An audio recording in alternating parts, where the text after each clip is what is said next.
Vamos todos de pé, irmãos, abrir a Bíblia no livro de Atos dos Apóstolos, capítulo número 6. Atos, capítulo número 6. Nós vamos ler até o versículo 15, portanto, todo o capítulo 6, e depois o capítulo 7, a partir do versículo 51 até o versículo 60.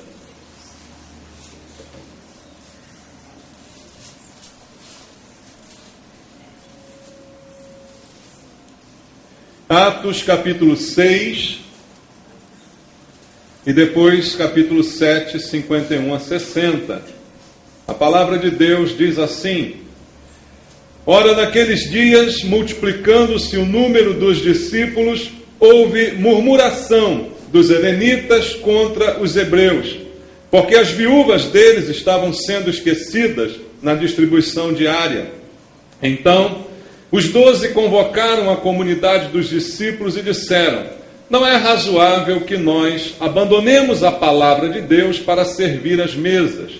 Mas, irmãos, escolhei dentre vós 7 homens de boa reputação, cheios do espírito e de sabedoria, aos quais encarregaremos deste serviço. E quanto a nós, nos consagraremos à oração e ao ministério da palavra. O parecer agradou a toda a comunidade e elegeram Estevão, homem cheio de fé e do Espírito Santo, Filipe, Prócoro, Nicanor, Timão, Pártenas e Nicolau, prosélito de Antioquia. Apresentaram-nos perante os apóstolos e estes, orando, lhes impuseram as mãos. E crescia a palavra de Deus em Jerusalém, se multiplicava o número dos discípulos, também muitíssimos sacerdotes obedeciam à fé. Estevão, cheio de graça e poder, fazia prodígios e grandes sinais entre o povo. Levantaram-se, porém, alguns dos que eram da sinagoga chamada dos libertos, dos sirineus, dos alexandrinos e dos da Sicília e Ásia, e discutiam com Estevão, e não podiam resistir à sabedoria e ao espírito pelo qual ele falava. Então, subornaram homens que disseram: Temos ouvido este homem proferir blasfêmias contra Moisés e contra Deus. Sublevaram o povo, os anciãos, os escribas, investindo, o arrebataram, levando-o ao sinédrio. Apresentaram testemunhas falsas que depuseram: Este homem não cessa de falar contra o lugar santo e contra a lei.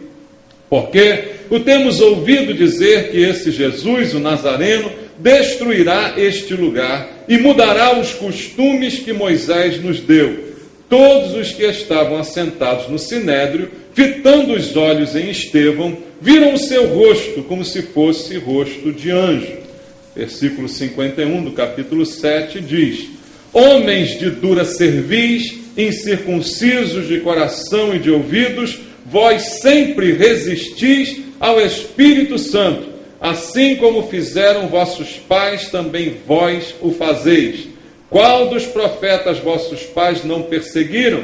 Eles mataram os que anteriormente anunciavam a vinda do justo, do qual vós agora vos tornastes traidores e assassinos. Vós que recebestes a lei por ministério de anjos e não aguardaste. Ouvindo eles isto, enfureciam-se no seu coração e rilhavam os dentes contra ele. Mas Estevão, cheio do Espírito Santo, fitou os olhos no céu e viu a glória de Deus e Jesus que estava à sua direita e disse: Eis que vejo os céus abertos e o Filho do Homem em pé à destra de Deus. Eles, porém, clamando em alta voz, taparam os ouvidos e, unânimes, arremeteram contra ele. E, lançando-o fora da cidade, o apedrejaram. As testemunhas deixaram suas vestes aos pés de um jovem chamado Saulo. Aí apedrejavam Estevão, que invocava e dizia: Senhor Jesus, recebe o meu espírito. Então, ajoelhando-se, clamou em alta voz: Senhor, não lhes imputes este pecado. Com estas palavras, adormeceu. Amém. Nosso Deus, nós estamos juntos na tua casa, com a expectativa de ouvirmos o Senhor falar ao nosso coração. ouvirmos a voz do Espírito Santo. Esse é o desejo que temos, Pai. Não há nenhum interesse em nós em ouvir doutrinas de homens, em ouvir palavras fantasiosas, em ouvir historinhas, nem filosofias desse mundo. O maior interesse que temos é ouvir a voz do Senhor, porque sabemos que a Tua palavra, ela é a luz para o nosso caminho, ela é a lâmpada para os nossos pés, é ela que nos faz andar como o Senhor deseja, é ela que limpa o nosso coração, que tira o erro da nossa vida, tira o engano e faz com que caminhemos da maneira como o Senhor deseja, Pai. E é isso que nós queremos fazer. Por isso pedimos ao Senhor, vem falar ao nosso coração, Pai. E eu peço ao Senhor esta manhã, mais uma vez, usa a minha vida pelo poder do Espírito Santo. Meu Pai, que esse poder quebre as barreiras, Pai. Barreiras que se levantam para que nós não venhamos a ouvir a Tua voz. Que essas barreiras sejam quebradas, que a distração nesse momento seja quebrada, que nós possamos dar todo ouvido à Tua palavra, para que ela produza os frutos que ela precisa produzir na vida de cada um de nós. E eu te peço, ó Deus, fala aos nossos corações essa manhã. O coração mais duro se quebrante diante do Senhor nessa manhã, Pai. É o que eu te peço em nome de Jesus. Amém. Graças a Deus. Amados, nós temos falado à igreja nos últimos dias a respeito do poder do Espírito Santo, de como nós temos que ser cheios do Espírito Santo. Preguei recentemente uma mensagem sobre isso, por causa da luta que todos nós travamos diariamente. Como diz a Bíblia, a carne milita contra o Espírito. Eu falei a respeito disso aos irmãos, falei do problema que essa luta causa, não é?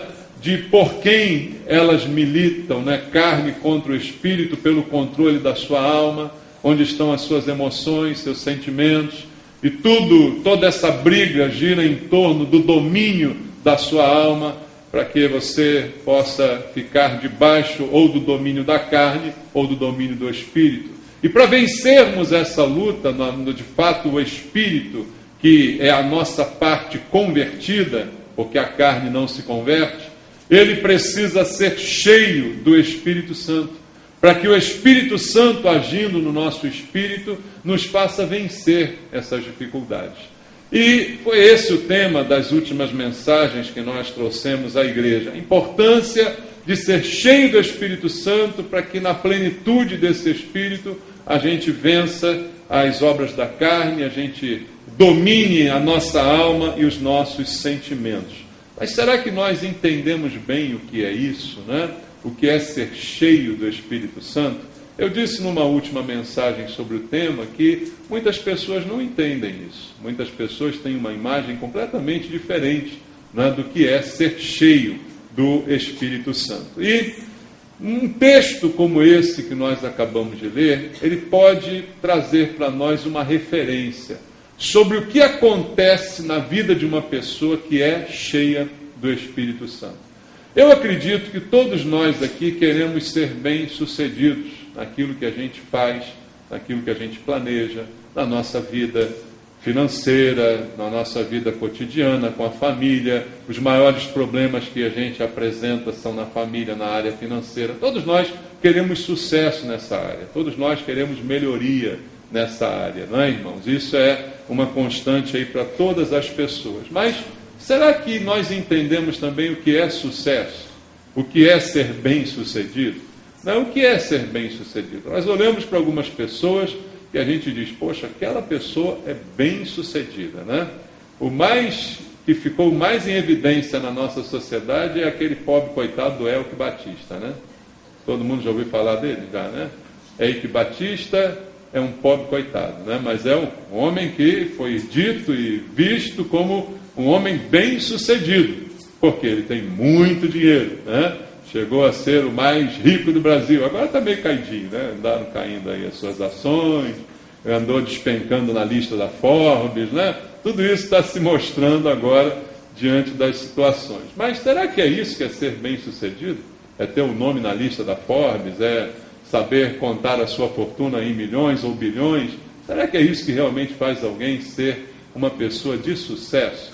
Amados, a Bíblia joga por terra todas essas ideias que nós, quando viemos do mundo, ainda trazemos no nosso coração. De medir o sucesso das pessoas por quanto elas ganham, pelo que elas têm acesso. E aí dizemos, bem-sucedido. A palavra bem-sucedido vem de sucesso, sucedido vem disso. Então é dizer que a pessoa, ela é uma pessoa de sucesso porque ela tem alguma coisa. E isso não é verdade segundo o preceito da palavra de Deus. Veja só, qual a diferença faz quando nós somos cheios do Espírito Santo? Para alguns, talvez até alguns que na igreja, amam a teologia da prosperidade, eles imaginam que ser cheio de Deus é sinônimo de ser rico. E aí dizem para os outros, olha, veja o que eu tenho, isso é a prova de que Deus está comigo. Isso é a prova de que eu sou um homem de Deus, pelas coisas que eu possuo, pelas coisas a que eu tenho acesso. Na teologia da prosperidade, esse é o mote, Você quer provar aos outros que Jesus está contigo porque você é cheio de bem, cheio de sucesso em todas as áreas, tem o melhor emprego, tem a melhor família, tem tudo bonitinho na sua vida, e isso é que é mostrado para os outros como símbolo de sucesso. Mas não é isso, amados, que a Bíblia diz para nós. As pessoas que pensam assim estão redondamente enganadas, porque estão usando os conceitos do mundo para entender as coisas de Deus. E a Bíblia diz que as coisas do Espírito só podem ser discernidas espiritualmente. Pelo contrário, a Bíblia diz que o homem natural, ele não consegue discernir as coisas espirituais. Por isso, aqueles que adotam a teologia da prosperidade, na verdade, não são espirituais, são carnais, são naturais, e por causa disso interpretam as coisas espirituais através da ótica e da lógica humana. Porque tem uma lógica na teologia da prosperidade. Tem ou não tem? Ora, se eu estou me dando bem, é sinal que Deus está comigo. Parece lógico isso, Porque é difícil para alguém entender que mesmo quando eu não me dou bem, Deus está comigo. Jesus era Deus, mas muita dúvida houve a respeito dessa divindade. Alguns questionaram Jesus, se você realmente é Deus ou filho de Deus, desce dessa cruz, porque você está aí nessa cruz, todo ensanguentado, todo esborrachado, isso não condiz com a imagem que a gente tem de Deus ou de um filho de Deus. Então há uma lógica nessa teologia, entende? Só que é uma lógica humana, é uma lógica carnal, que não é a lógica de Deus. É isso que a gente precisava entender. Então estar cheio do Espírito Santo não é sair pela igreja dando cambalhota, dando pulo, dizendo para você. Não, isso não é ser cheio. Não vou botar a mão em você agora, você vai ganhar um emprego novo amanhã. Não, isso não é ser cheio do Espírito Santo. A Bíblia não mostra isso para nós. Por mais que a nossa lógica goste desta ideia.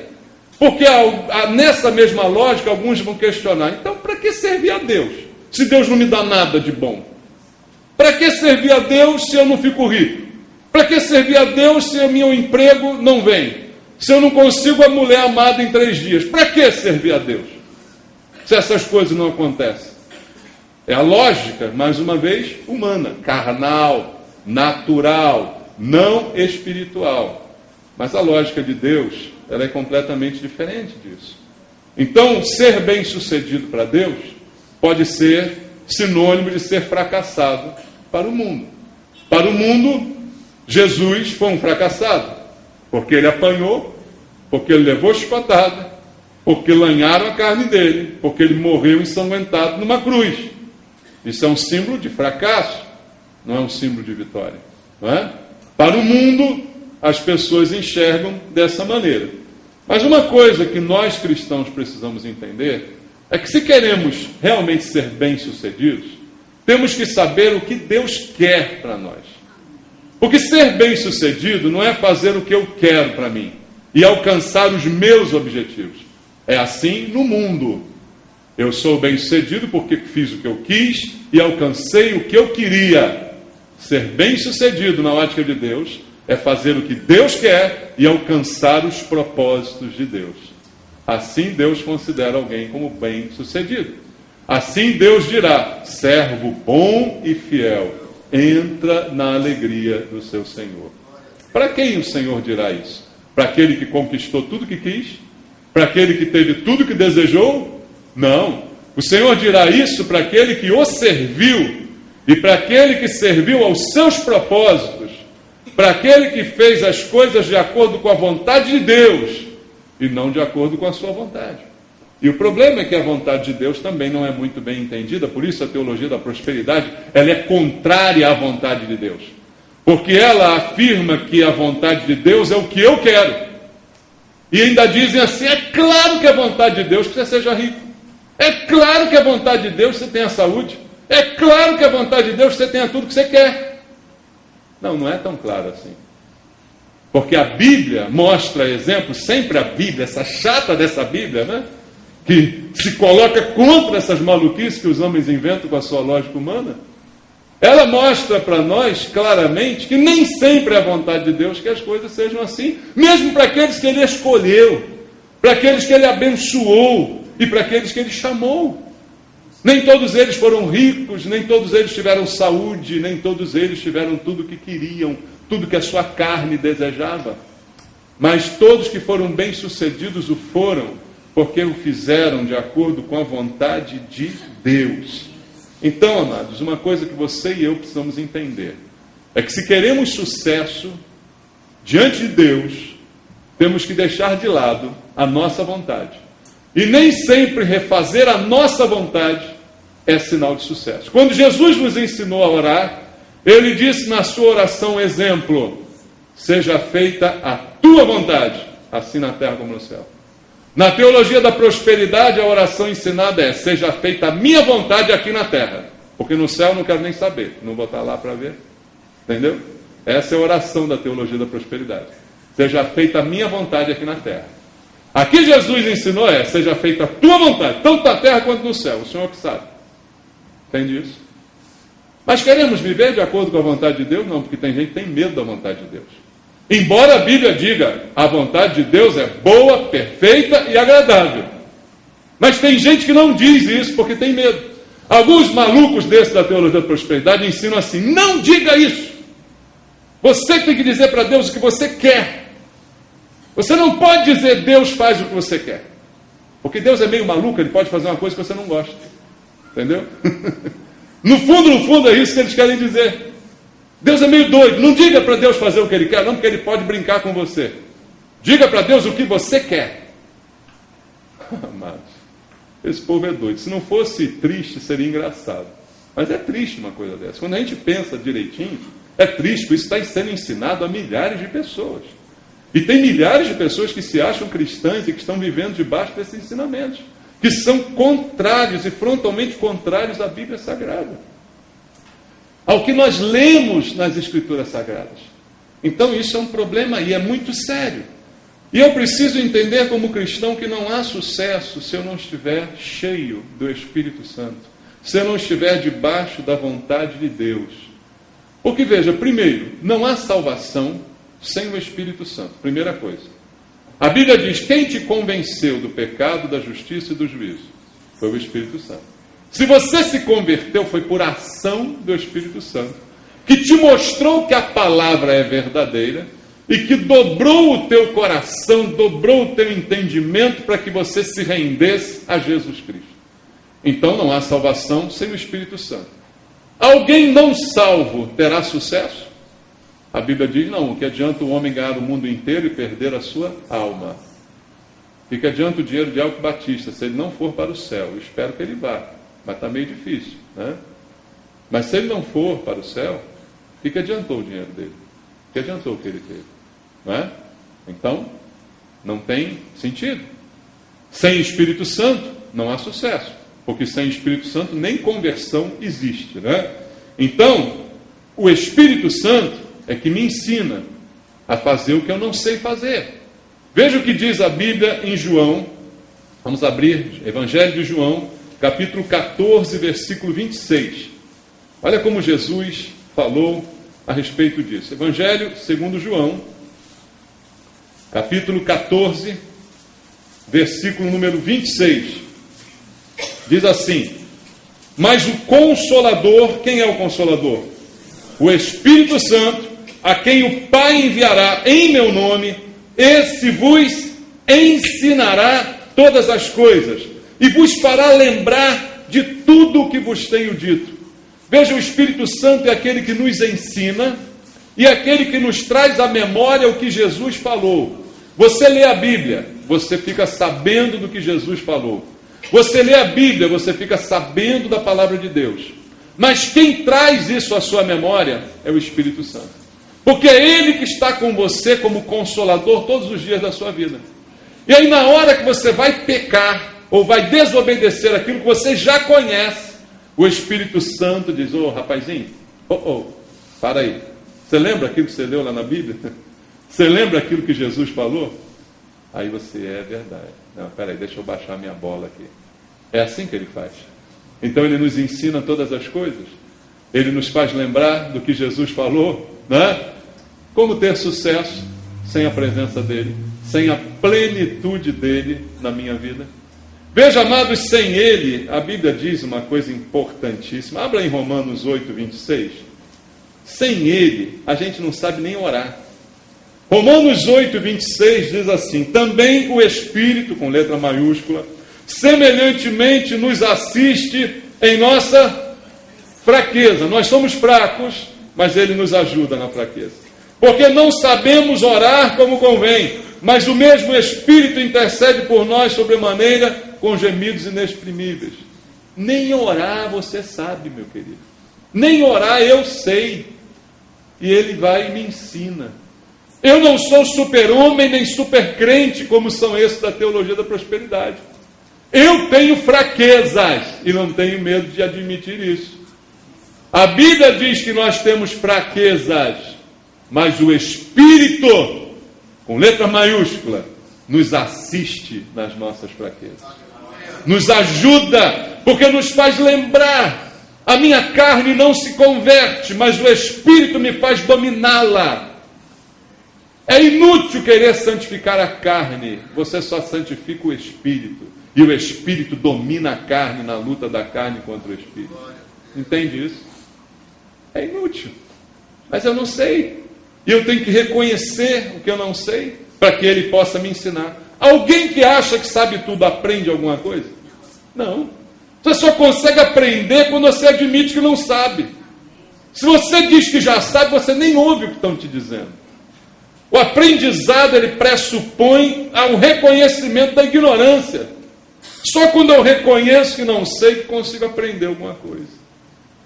É por isso que muita gente não aprende nada, ouve a pregação 500 vezes, não aprende nunca. Porque ela nunca reconhece que não sabe, ela sempre acha que sabe alguma coisa. Mas o Espírito nos ajuda na nossa fraqueza. Nós não sabemos orar, mas Ele nos ensina a orar. Então não há sucesso sem o Espírito Santo. E veja, o Espírito Santo, diz a Bíblia lá em Atos 1,8, ele nos dá poder para sermos o que, queridos?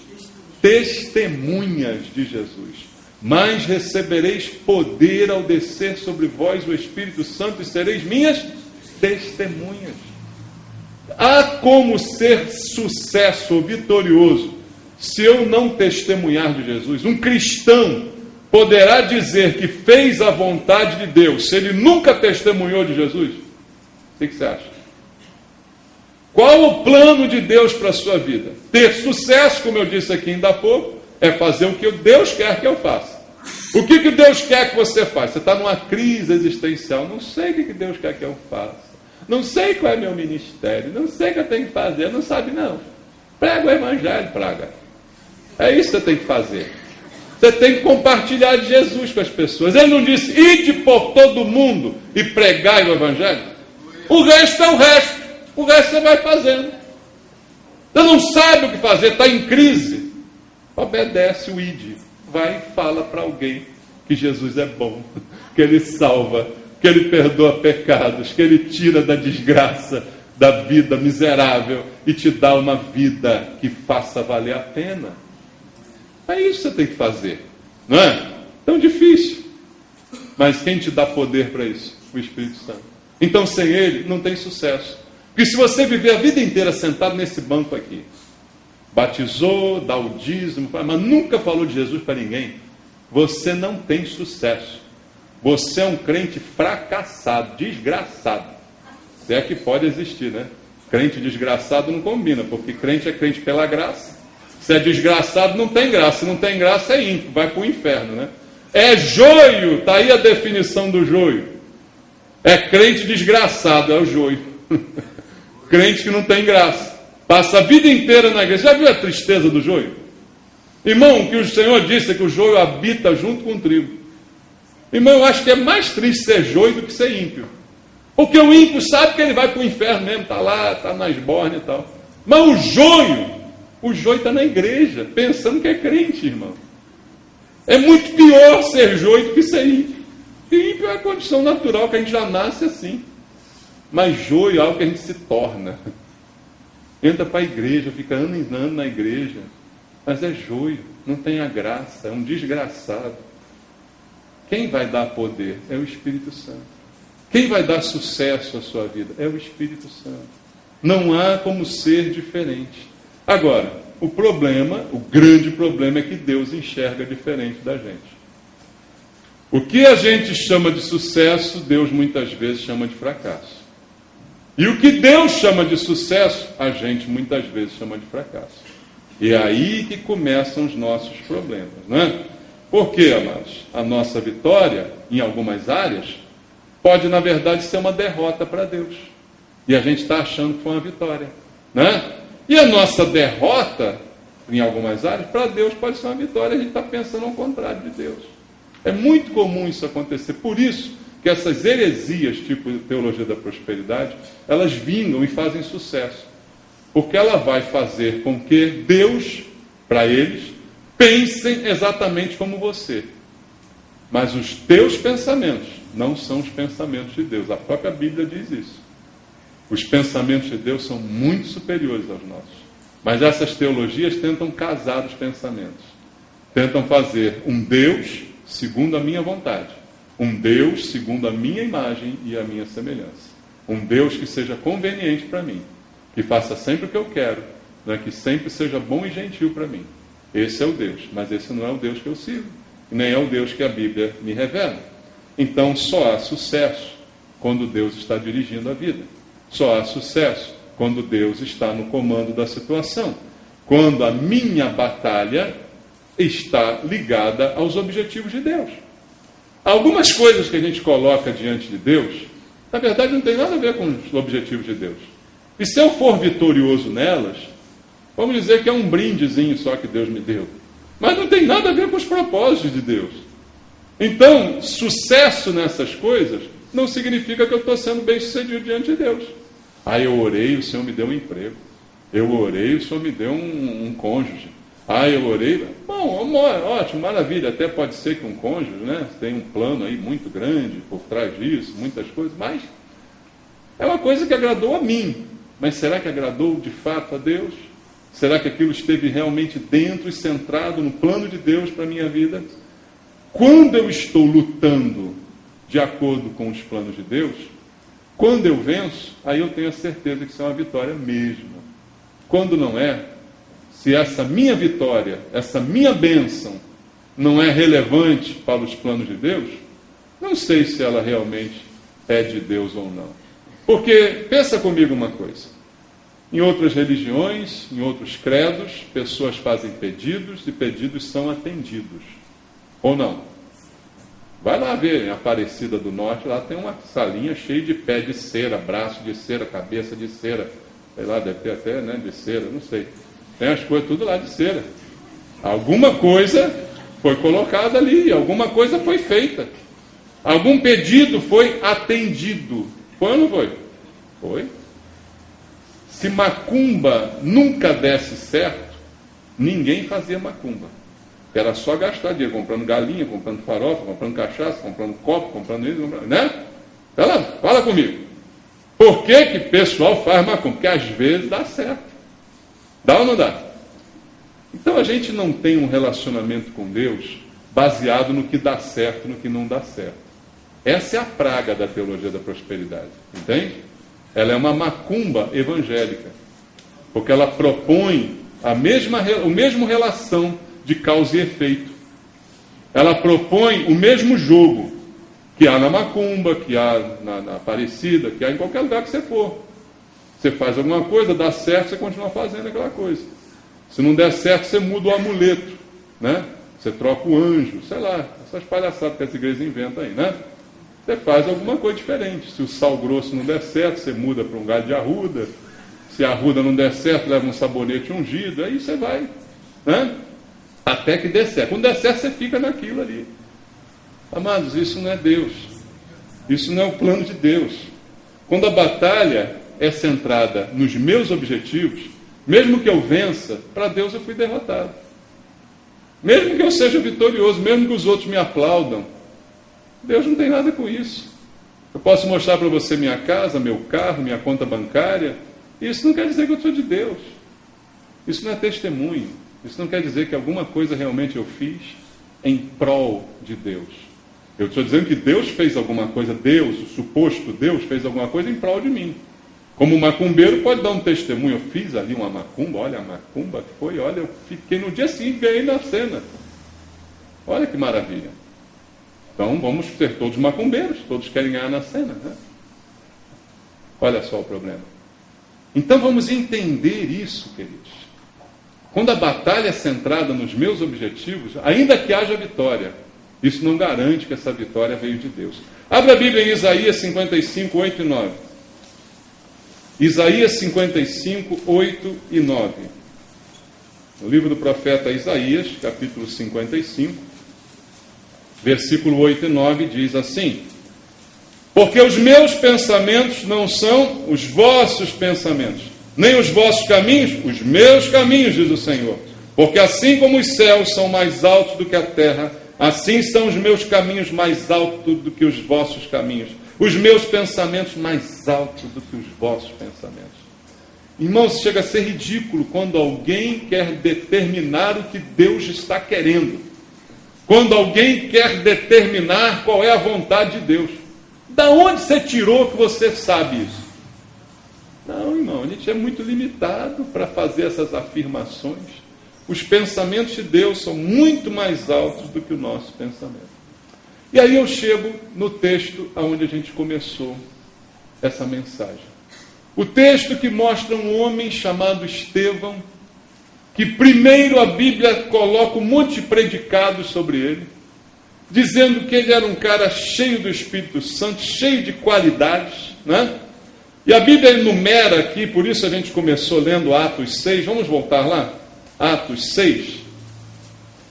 Ali ela enumera diversas qualidades desse homem chamado Estevão. Primeiro, ele é um dos diáconos, dos 7 primeiros diáconos que foram instituídos na igreja.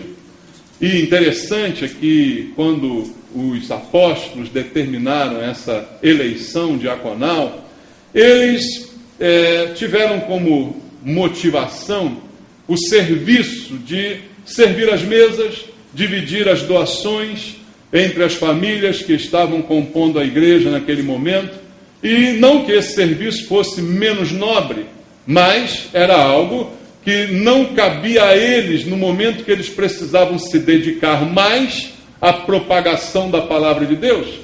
E aí ele diz, vamos então eleger 7 homens para que a gente encarregue desse ofício. Mas a prova de que o ofício não é inferior, não há inferioridade entre quem está pregando e quem está fazendo isso. Não é questão disso, é questão de prioridades.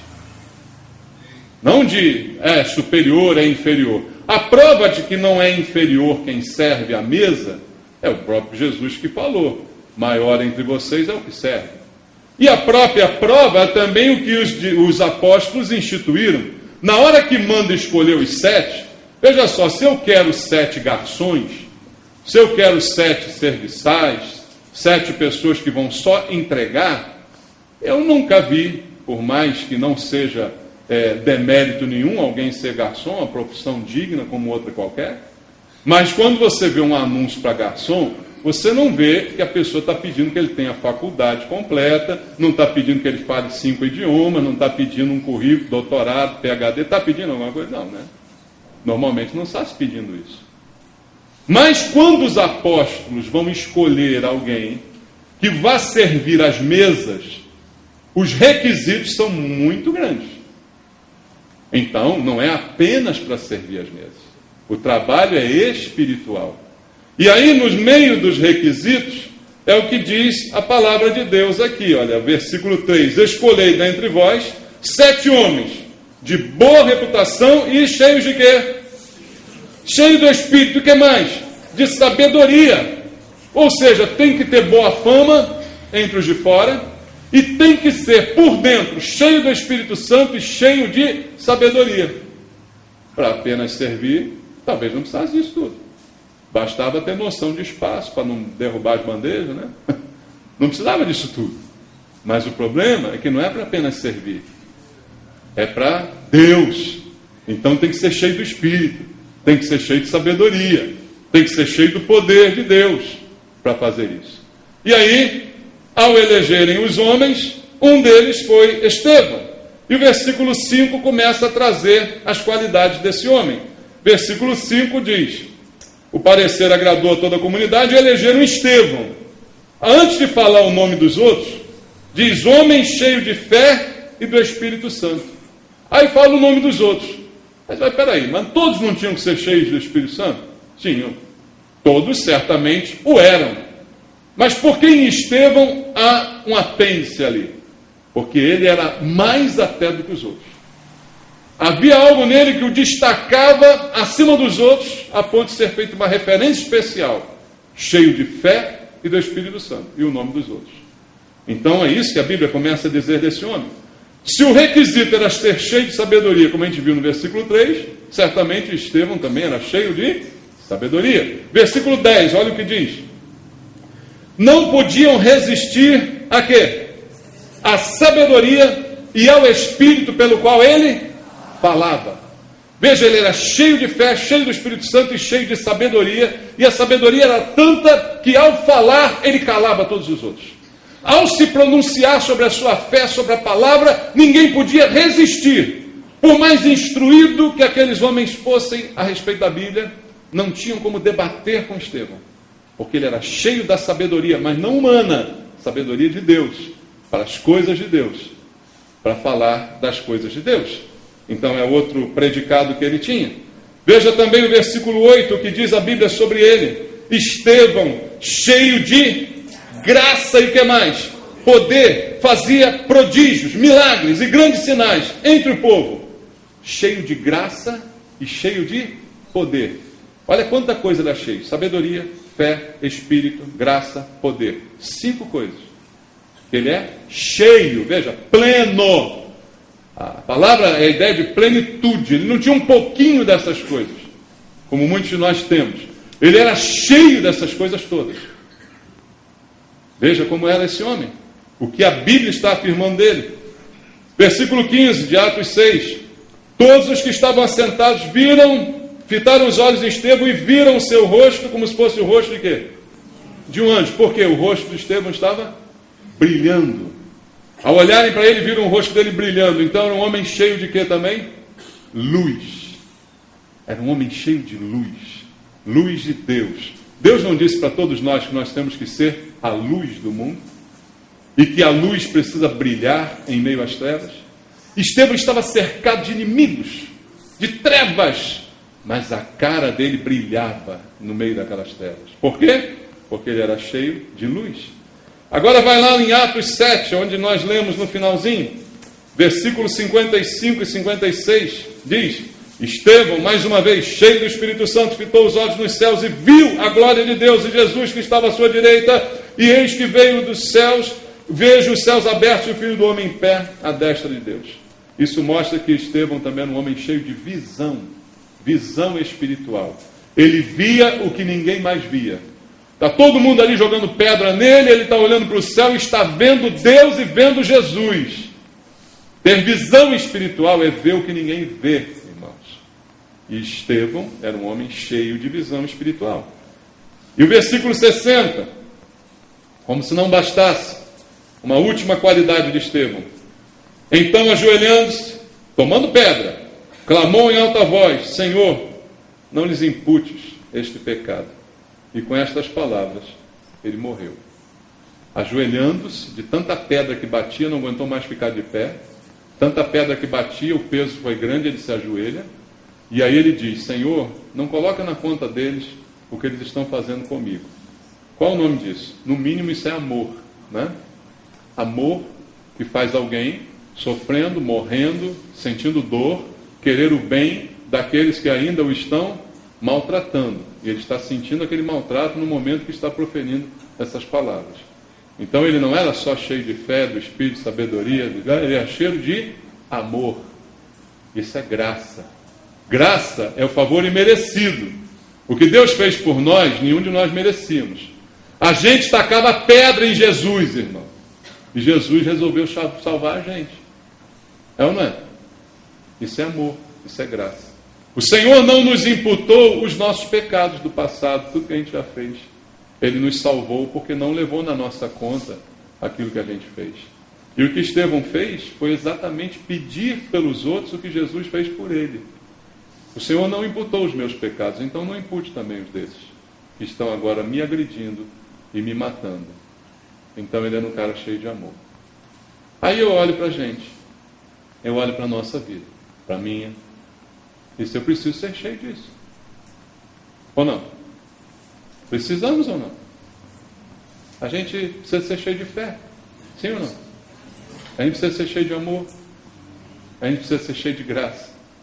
A gente precisa ter tanta sabedoria, quando a gente falar da Bíblia, ninguém possa questionar a gente. A gente tem que saber responder a todo mundo que nos questionar. A Bíblia fala isso. Mas quem? Só os diáconos? Como Estevão? Só os apóstolos? Só os pastores? Todos nós. O Espírito nos foi dado. Amém? Você tem o Espírito Santo. Agora ele tem que ter plenitude na sua vida. Agora ele tem que governar as suas ações, suas respostas, as suas reações à maldade dos outros. É ele que tem que governar. E aí, se isso tudo acontece comigo, se eu tenho essas características todas, eu estou fazendo o que Deus quer. O que Deus quer para você é menos do que ele queria para Estevão? Será que para Estevão Deus deu mais do Espírito que pode dar para você ou para mim? Será que Deus preferiu Estevão para dar mais sabedoria a ele do que a mim e a você? Não, irmãos. Esses dons estão disponíveis aí para todos nós. Agora, tendo tudo que Estevão tinha, e que talvez esteja acima da maioria de nós aqui, muitos de nós estamos querendo chegar perto de Estevão, né? Mas apesar dele estar assim, tão acima de nós, quando a gente olha para a Bíblia e vê o que aconteceu com ele, a gente vê que ele... O que aconteceu com ele? Morreu. Morreu. Morreu como? Deitado numa cama, tranquilo, velhinho, de velhice. Não. Morreu jovem, cheio de pedra na cara, no braço, no ombro, na barriga, em tudo que é lugar. Foi assim que ele morreu. Estava bonitinho o corpo dele? Não, devia estar todo ensanguentado, todo quebrado. Enterrar Estevão deve ter sido um sofrimento para a sua família. Olhar um filho daquele jeito. Alguém botou Estevão no caixão. Ele estava lastimável, o seu aspecto. Mas ele era cheio disso tudo. Ele era cheio dessas coisas que a gente tenta e não consegue chegar nem perto dele. Mas ele era assim. Mas, o que aconteceu com ele? Segundo a teologia da prosperidade, ele devia estar em pecado. Não é isso? Segundo esses miseráveis da teologia da prosperidade, ele devia estar com alguma falha. Naquele dia ele deve ter feito alguma coisa errada. Jogou uma pedra na cruz, cuspiu num santo. Alguma coisa ele fez de errado para isso acontecer com ele. Não é possível. Como assim, cheio do Espírito Santo, vai morrer desse jeito? Então Deus não está com ele. Você vê como a teologia da prosperidade é um câncer miserável? Você vê como ela agrada a você, mas na verdade ela quer a tua morte. Ela quer que você vá para o inferno. Ela agrada a você, porque você quer ser rico, você quer ser próspero, você quer ter saúde, você quer ter mulher em 3 dias, você quer tudo. Mas ela leva você para o inferno, porque ela é mentirosa, ela é ardilosa, ela é o astuto engano que torce um pouquinho as coisas, mas que te leva para completamente longe de Deus. Estevão era tudo isso, não estava em pecado, não estava com nenhum problema, e morreu pregando a verdade para aqueles miseráveis que o mataram. Mas apesar disso, ele morre clamando perdão para aqueles miseráveis. Ele morre clamando perdão. E a prova de que Estevão estava na vontade de Deus. Alguém diria, mas como isso pode ser a vontade de Deus? Para esses malucos, vontade de Deus é só aquilo que me agrada. Vontade de Deus é só aquilo que enche meu bolso, minha barriga. Como morrer assim pode ser a vontade de Deus? Essa é a dúvida que a maioria das pessoas fica se encasquetando com ela. Porque, amados, primeiro, a Bíblia diz, e ninguém gosta de ler, lá em Filipenses, que morrer é lucro. Paulo falou. A Bíblia diz no Salmo 116 que a morte dos seus santos é preciosa para Deus. Ninguém quer ver isso também, ninguém gosta de ver. Eu nunca vi ninguém botar isso no carro nem na geladeira, esses versículos, né? A gente só vê assim, como é que é? Tudo posso, naquele que me fortalece. Está lá no carro. O quarto homem da fornalha está nesse carro. Aliás, esse eu vou fazer um parênteses aqui. Olha, irmão, outro dia eu tive uma dificuldade danada no meu trabalho para explicar para os meus colegas de trabalho quem é o quarto homem da fornalha. Mas foi uma discussão muito engraçada, queridos. Porque enquanto eu explicava quem era, porque eles viram essa coisa no carro, eu digo, que negócio é esse? Quarto homem da fornalha, esse carro é um forno, o que é isso? Está faltando ar-condicionado, né? Aí cada um começava a dar um palpite mais maluco, eu ria com eles por disso. Aí eu fui explicar por que alguém inventou esse adesivo. Isso não veio do nosso, veio da Bíblia. Falei do livro de Daniel, contei a história, foi até legal. Ah, isso é bacana. Mas veja, são essas coisas que a gente gosta de botar, né? Ninguém gosta de botar a morte dos seus santos apreciosos. Ninguém gosta de botar, para mim o viver é Cristo e morrer é lucro. Ninguém põe isso no carro. Por que será, gente?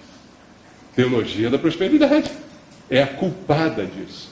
Faz a gente olhar a Bíblia só no que nos interessa, só no filé da Bíblia, né? Roer o osso ninguém quer. Filé mignon todo mundo quer. Não é assim que funciona? Eu me diverti com os colegas de trabalho lá, explicando, que é engraçado. Eu realmente, vocês têm razão, são uns loucos, né? Que inventam as coisas dessas. São. Por isso que o Evangelho é ridicularizado. Por isso. Porque as pessoas são ridículas. Quando as pessoas são ridículas, tem que ser ridicularizadas. Fazer o quê? Né? A gente se torna ridículo com essas nossas declarações. O que aconteceu com Estevão era a vontade de Deus. E às vezes a vontade de Deus não é que você viva até ficar velhinho e morra em terra velhice, deitado numa cama com sua família em volta. Às vezes a vontade de Deus é que você pregue na cara de muita gente e seja por isso apedrejado e morra pedindo pelos seus apedrejadores. E a prova de que isso era a vontade de Deus está na própria Bíblia, não está na minha cabeça não, tá? A gente sempre explica a Bíblia pela Bíblia. Capítulo 8 de Atos diz assim no versículo 1. E Saulo consentia com a sua morte. Veja, quem é esse Saulo? Paulo, né? Paulo estava lá. A Bíblia não diz que ele lançou uma pedra, ele era jovem. Mas ele ficou recolhendo as roupas. Os caras iam tirando as capas para facilitar lançar as pedras. E Paulo ia guardando, era o garoto que estava ajudando ali. Mas Paulo estava aprendendo para um dia ser também um apedrejador. Ele estava ali naquela escola, aprendendo aquela religiosidade. Ele assistiu e consentiu, gostou da morte de Estevão daquele jeito. Está ali, Paulo. Saulo consentia com sua morte. Ele estava ali aprovando aquilo. Naquele dia, no mesmo dia que Estevão morreu, levantou-se grande perseguição contra a igreja em Jerusalém. E todos, exceto os apóstolos, foram dispersos pelas regiões de Judeia e Samaria. Agora o versículo 4. Entre mentes os que foram dispersos, o que eles faziam? Iam por toda parte pregando a palavra. Graças a Estevão, a palavra chegou em São Cristóvão. Sabia disso? Se não fosse Estevão, eles iam ficar todinhos lá em Jerusalém, tão gostoso. Jerusalém é uma delícia. Oh, como é bom Jerusalém. Jerusalém, Jerusalém, beleza e cor de Israel. Vamos ficar aqui.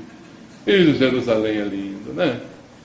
Mas quando Estevão morreu, no dia que ele morreu, uma baita de uma perseguição que obrigou eles a cumprirem o que Jesus já tinha mandado lá em Atos 1:8, recebereis poder ao descer sobre vós do Espírito Santo, serem minha testemunha, tanto em Jerusalém, quanto em Judéia e Samaria e até São Cristóvão.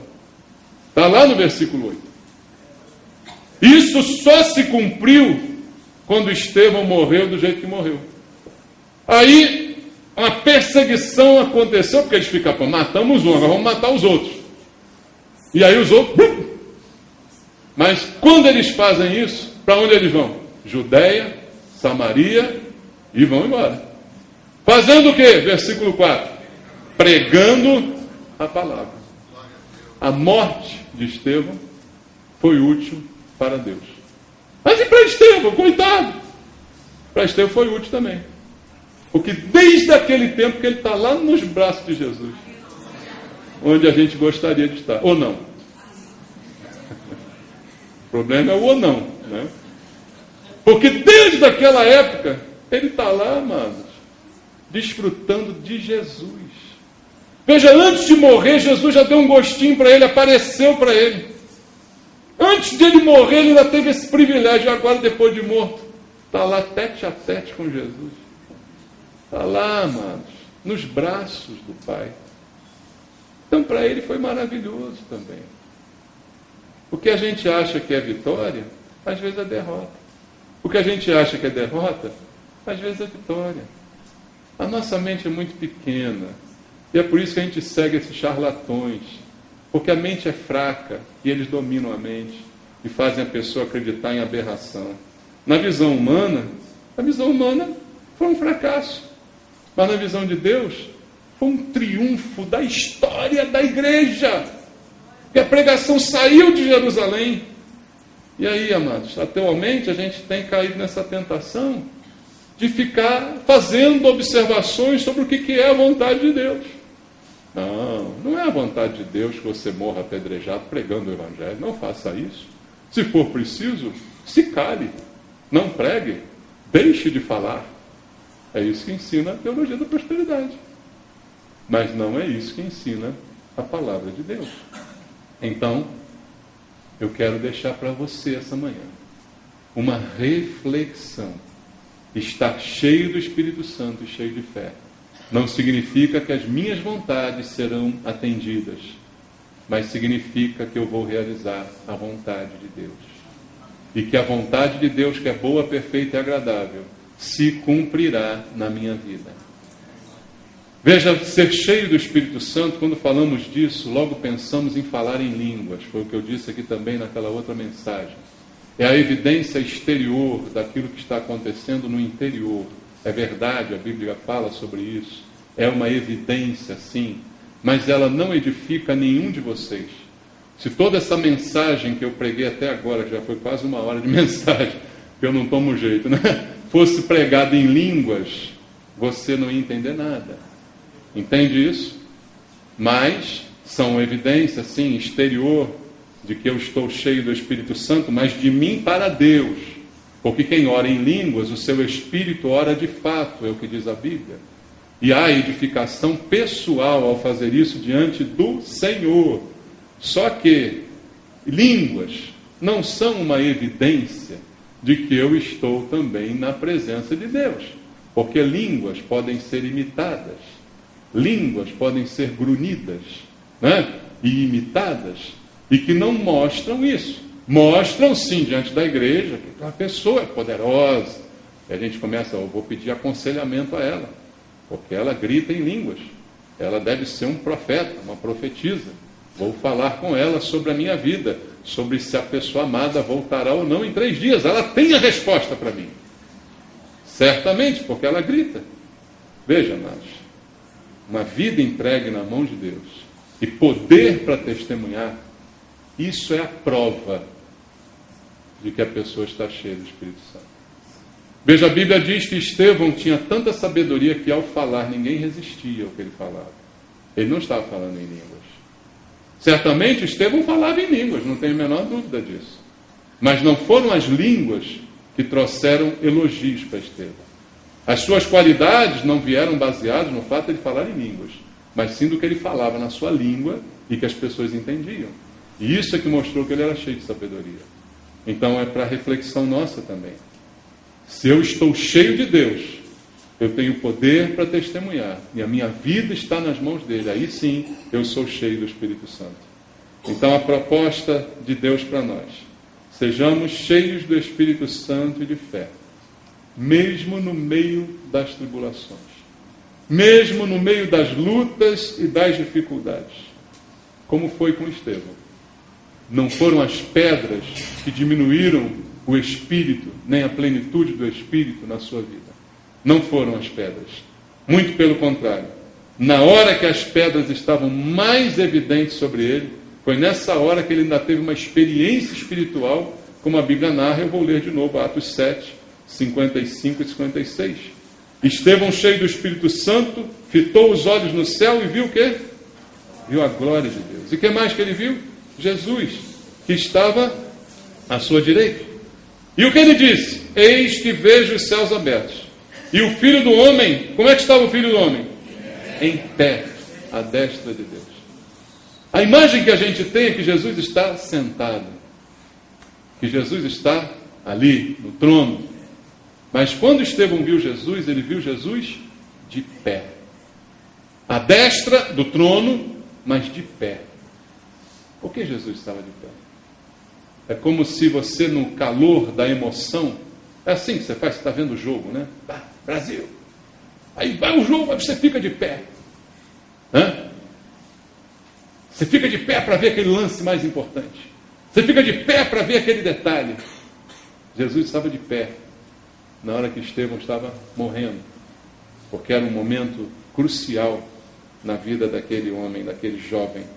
E ele viu Jesus assim, em pé, olhando para ele. E aí no versículo 59, ele invocava e dizia: Senhor, recebe o meu espírito. Ele sabia que a carne dele não ia para o céu. A carne de Estevão gostava de pecar, tanto quanto a minha e a sua. E nenhuma carne irá para o céu. Por isso, quando Estevão se despede, ele diz: Senhor, recebe o meu espírito. A carne vai ficar aqui toda apedrejada, toda desgrenhada, mas o meu espírito está limpinho, está novinho para o Senhor receber aí no céu. E é isso que faz diferença, amados. É isso que faz toda a diferença. E aí ele diz: Senhor, não lhes imputes este pecado, porque está cheio do Espírito. Quem está cheio do Espírito não tem lugar para estar cheio de mágoa. A diferença que faz estar cheio do Espírito é essa.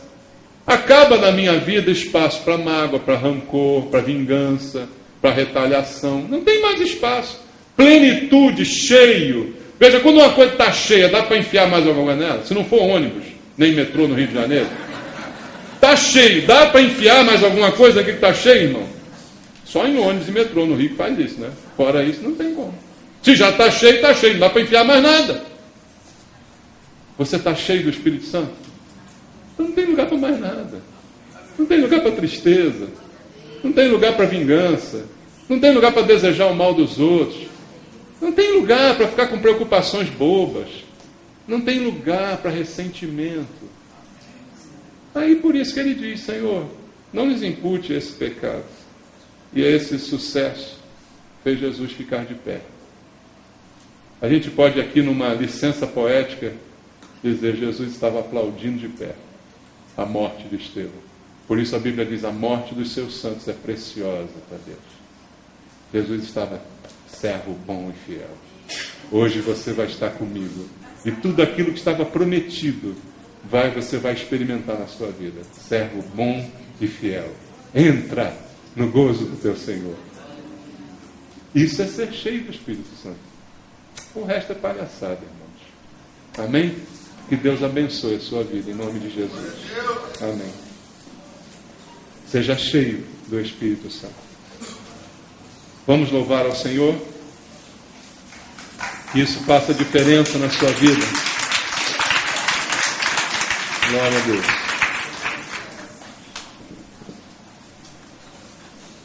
Louve ao Senhor, porque Ele é o único digno de ser louvado. E busque em Deus ser cheio do Espírito Santo, não para que você se torne um super-homem, mas para que você seja usado por Deus e esteja diante da vontade de Deus. Ser cheio do Espírito para que não haja espaço para mais nada dessa podridão na sua vida. Nada disso que contamina a alma possa mais habitar no seu coração, porque está cheio do Espírito Santo.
Senhor, ser cheios do Espírito Santo.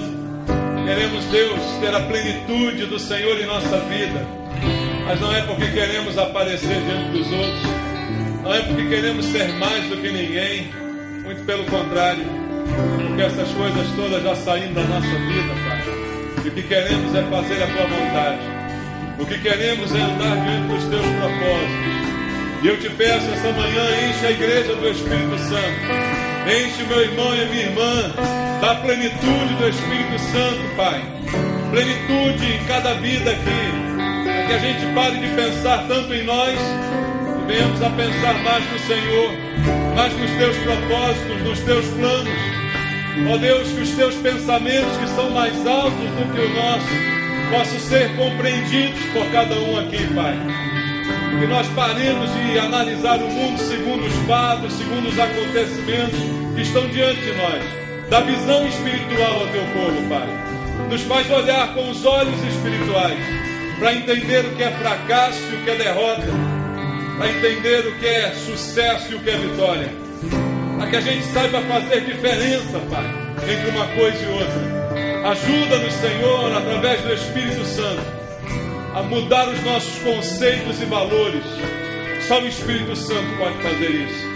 Tira de nós, Pai, todo valor errado, todo conceito errado, que contamina a nossa mente, o nosso coração. E nos enche com o Espírito Santo, Pai, para que não haja mais espaço para a ira, para a mágoa, para o rancor, para a vingança. Em nome de Jesus, tira isso de nós, Senhor, para que sejamos o povo de Deus, o povo santo que o Senhor escolheu. E que o Senhor possa contar com cada um para fazer a Tua vontade. E a Tua vontade é diferente para cada um de nós, Senhor. Nem todos seremos como Estevão, nem todos morreremos como Estevão. Mas o que importa é que a Tua vontade se cumpra na vida de cada um aqui. Investe em nós, Senhor. Investe em nós com a Tua graça, com a Tua misericórdia. E nos enche do Espírito Santo. Em nome de Jesus. Deus abençoe. Louve ao Senhor. Peça a Ele, enche-me, Senhor. Reconhecer, Senhor, que eu que tenho, o que sou, tudo é dele. Minha vida, só pra Te engrandecer. Tua mão sobre mim, me conduzindo a vencer. Agora do Teu poder, investe em mim, Senhor, pois quero Te honrar.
Faz assim, Senhor, te pedimos.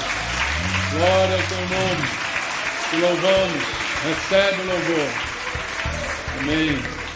Glória a Deus.